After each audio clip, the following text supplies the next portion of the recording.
So hello everyone, today we are going to start with day 3 of CATIA Sketcher. So starting with the plane, I'm going to select the plane and say sketch. Here we need to select the commands. So we have completed lines, rectangles and circles. Today we are going to see some modification commands from the operations toolbar. So to start with, I'm going to make a rectangle first. I'm going to say center rectangle, provide the dimensions. Just double click on dimensions option or constraint option so we can give continuous dimensions. So I'm going to select both the lines here. I'll say 135. This side distance I'm going to say 220. So we are having one rectangle here, center rectangle, and now we are going to see the command that is fillet and chamfer. So fillet and chamfer, both the commands comes under operations toolbar. We provide fillets to avoid the sharp corners as well as to avoid the stress concentration at single point. So I'm going to provide the fillet here.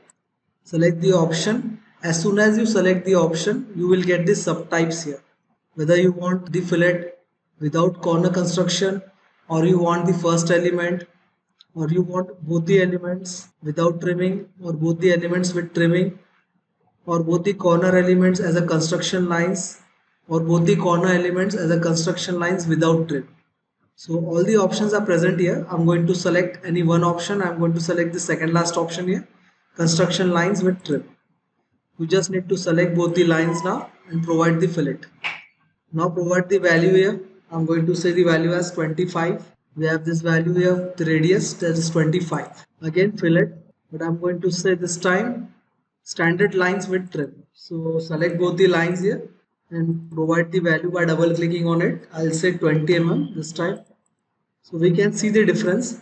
Here the corners are there with construction lines, and here the corners are coming with solid lines. So these are all the subtypes of fillet. If you don't want corners, you can go for that also. Select the fillet again and say the first option, that trim all elements. Select both the lines here, and here we have the fillet without having any corners. So in this way we can provide the fillets here. I'll say escape to end the command and undo all the things here that we have made. Next we are going to go for chamfer. In chamfer also we have all the same conditions for the corners. Select both the lines, and we have these three options, whether you want the angle and hypotenuse distance, or else you want the double distance, that is first and second length, or else you want angle and first length. So I'm going to go with angle and first length first. Here we have the angle. I'll say this angle as 30 degrees, and the length I'm going to take here is 35. So we have the chamfer here with having the value of angle as 30 degrees and the length as 35. You can see here chamfer means a slanted cut removing the corners. We'll see all the types. We'll select the chamfer again, select the corners, and here I'm going to go with hypotenuse. So you have this hypotenuse length this time, not the horizontal or vertical length. You just need to provide the value for the hypotenuse as well as the angle you require. So I'm going to take this angle as 30 degrees this time. So in this way also we can provide the chamfer. And the last one, select the corner, drag it here. Now see, we have not provided the type of the chamfer required, so it is taking by default as an hypotenuse. So after selecting the corners, just don't click directly. Select the type of chamfer first and then go for the corner treatment. So again chamfer, select the corners and go for the type first. I'm going to say this time first and second length. So we have this length here. I'm going to say this length as 30 and this one as 25. So here we have the chamfers. Next we are going to see trim command. It is actually used for trimming as well as extend also. So we are going to make one line first. I'll make this line straight. Now go for this trim command. Select the line, and here I'm going to extend it till the next extension or support. As soon as I keep this finger sign on the support, we can see the finger sign near the cursor. The opposite side of the finger will get trimmed and the side near the finger will be as it is. So if I want, I can do this trim as well as extend both at one command. Now in second scenario, again I'll draw one line here. We'll go for the second type in the same command, that is trim. Select the subtype from the Sketch Tools tab. So all the command subtypes will be coming in Sketch Tools tab. I'm going to select the second type this time. First we have seen here. Select the line again and just extend it till the support. This time if I click here on the opposite line or support line, the other side will not get trimmed and the line will only be extended this time. So it is only used for extending the lines, the second type. So these were the commands, that is trim. Next option is break. I select this break command. It is used to divide any elements in this sketch. So I'm going to select the line here to divide it, and the first click will be for the selection, and second click wherever I click here, this line will be divided at that point. So I've clicked here. So this line is divided in two portions, we can see here. These are the two portions. Line has been divided. We'll see it again. Select the break command. Select the objects you want to break. Then click wherever you want to break this object. And this object will be divided into two parts. We can see here. So in this way we can use break command. It can be used for any other elements also, such as circles, or any elements such as ellipse, hexagons and all.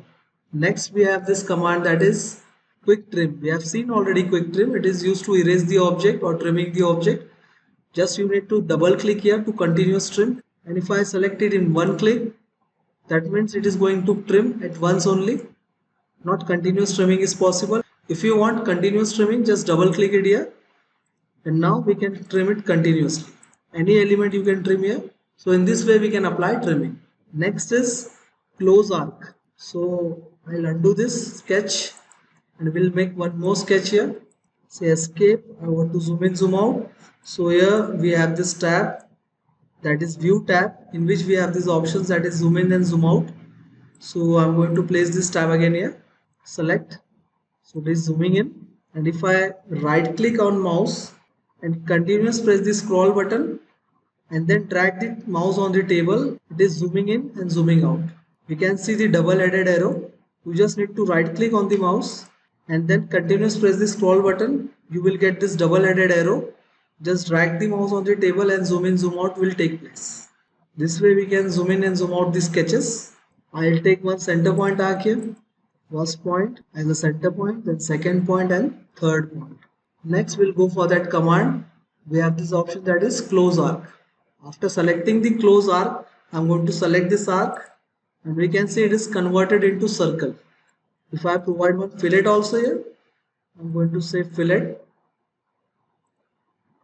and then if I go for this close arc again, select the arc, and it will be converted into a circle, complete 360-degree circle. If I want to define this circle again, just double click it here, make this sketch normal first. We have this icon here, we can see in view tab, that is making it normal to. At the bottom side in the center of the screen, we'll select the origin and the center point of the circle, say it vertical dimension first, and then go for the horizontal dimension in same way. Same selections and horizontal measure. Provide the radius or diameter, and here we have this sketch completed as a constraint sketch.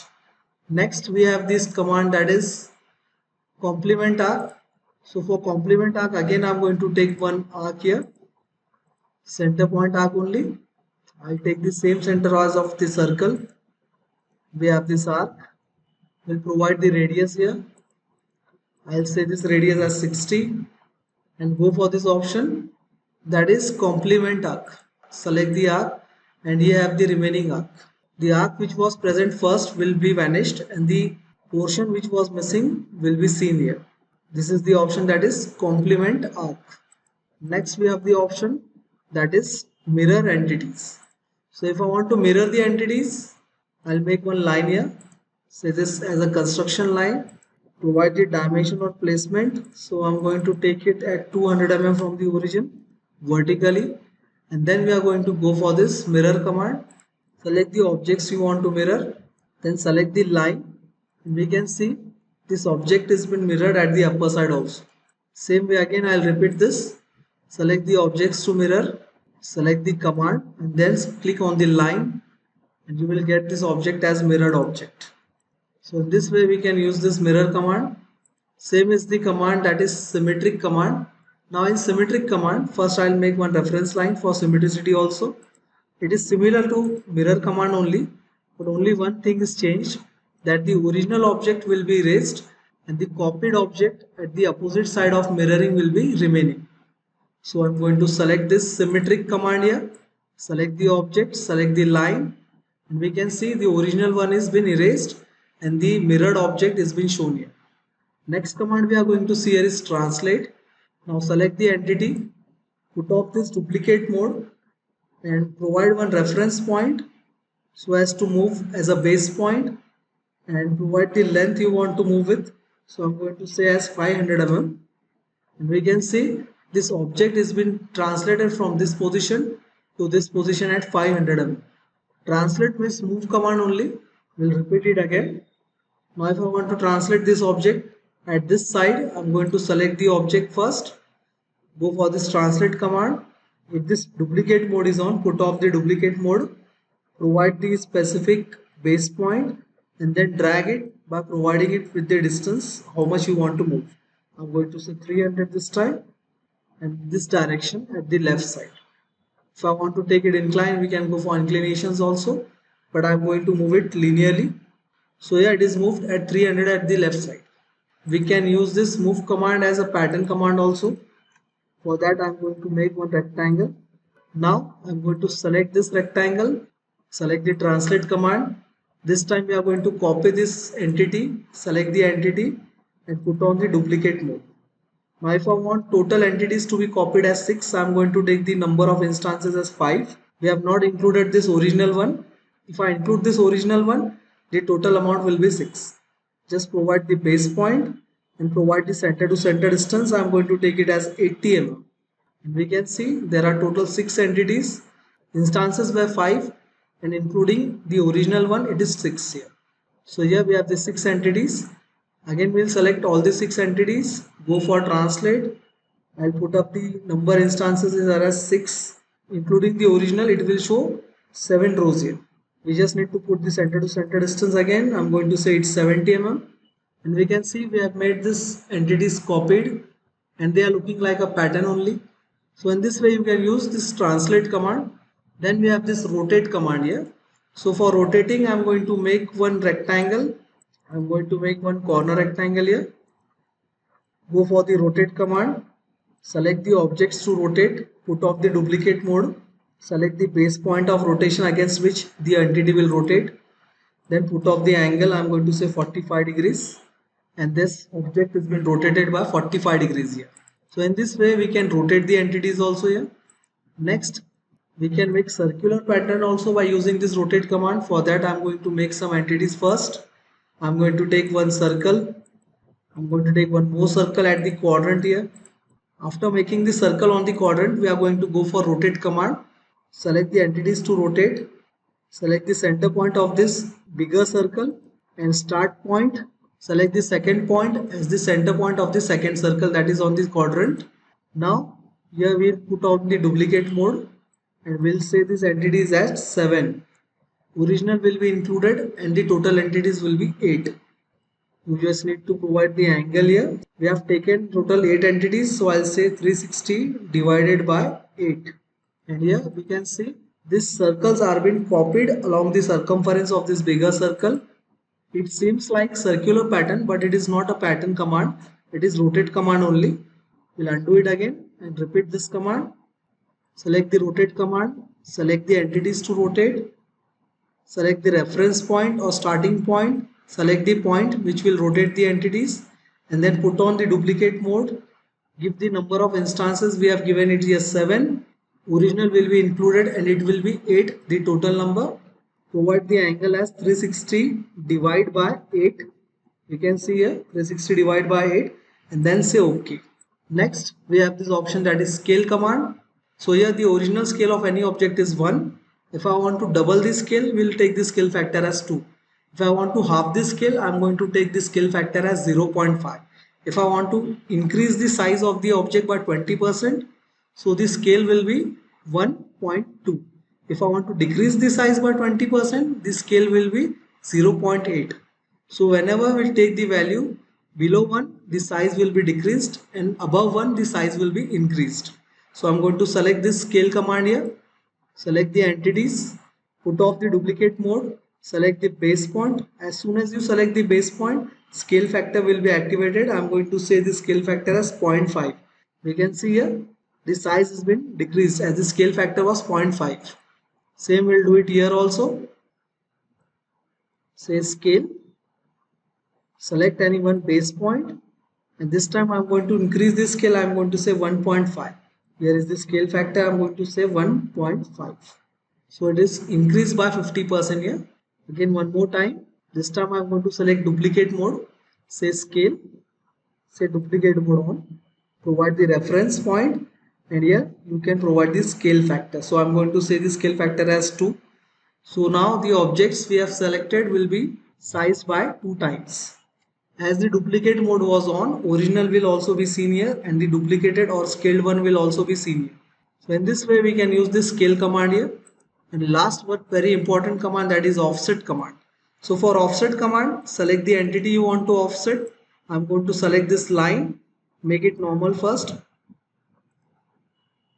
I'm going to select this line, and here you can provide the distance of the offset. I'm going to say it as 50 mm, and here we can see this line has been made offset. I'll delete this line and again go for offset command.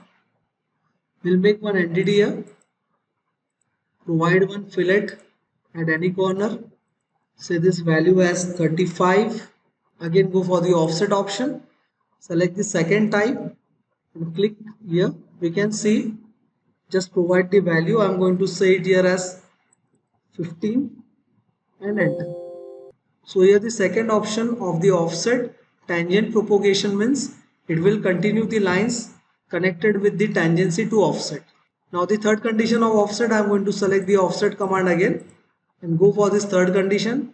Select one line and we can see this complete entity will be offsetted whether the tangency is provided or not. You just need to provide the offset value. I am going to say 20 mm.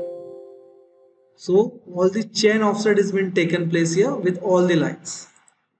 So this was the third option of the offset. And lastly we have offset at bidirectional sides. I'm going to select bidirectional offset, and here I'm going to select the first type, select this line, and we can see this line is getting symmetrically offset on both the sides.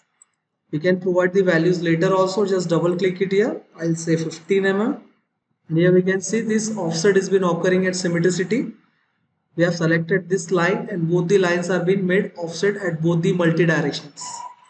Again offset command, repeat offset, select complete chain selection, go for multi-directional or bidirectional on both the sides, select the entity, and here we can see multi-directional offset has been occurring. Provide the distance of offset here. I'm going to say 10 mm, and here we have made both side offset for this entity.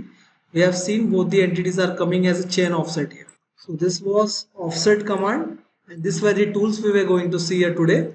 All were the modification tools. We'll continue with the further lectures. Still the Sketcher command, some lectures are remaining.